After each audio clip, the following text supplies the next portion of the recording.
Have you ever listened to someone read a story and felt completely captivated, as if you were right there in the adventure? It's a kind of magic, but it isn't just the words on the page, it's the way they're brought to life. It's the difference between a list of facts and a living, breathing story. This magic has a name: reading fluency. And fluency isn't about reading as fast as you can. Think of it like driving a car. If you speed, you'll miss all the beautiful scenery, the little details in the story. If you go too slow, the engine might stall and you'll lose the momentum, the meaning. A fluent reader finds that perfect, steady case. But pace is only part of the puzzle. The other two pieces are accuracy, getting the words right, and the most important one, prosody. That's just a fancy word for expression. It's the music in your voice. When you read fluently, your brain stops struggling to sound out letters and starts painting pictures with the words. Expression is how we show what characters are feeling. It's how we turn black and white text into full color.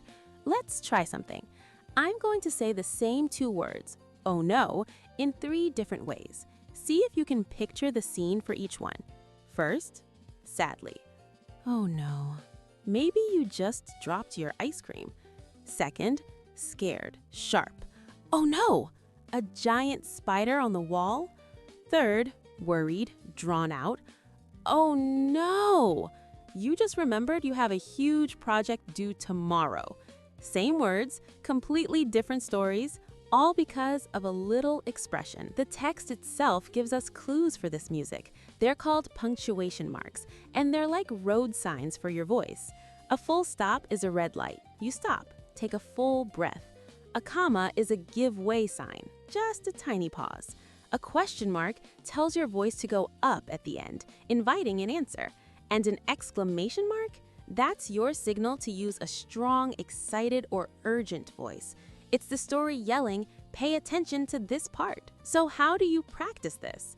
2 simple ways are shared reading and echo reading. Shared reading is just reading along with someone else, which helps you sync up to a steady rhythm. Echo reading is even more direct. A fluent reader says a sentence and you repeat it back. You echo them, trying to match their tone and rhythm exactly. It's like playing follow the leader with your voice. This helps you get a feel for the tone, the emotion behind the words. If a story is about a spooky, haunted house, your tone should be mysterious and slow. If it's about a surprise birthday party, it should be bright and energetic. Matching your tone to the story's heart is what lets the listener truly feel it. Ultimately, this is about transforming the act of reading. It's about moving beyond simply recognizing words on a page. When you read with a steady pace, when you use punctuation as your guide, and when you match your tone to the story's heart, you're no longer just a reader. You become a storyteller. You're inviting someone else into a world you're creating with your voice. And that connection, that shared experience, is where the real magic of a good story lies.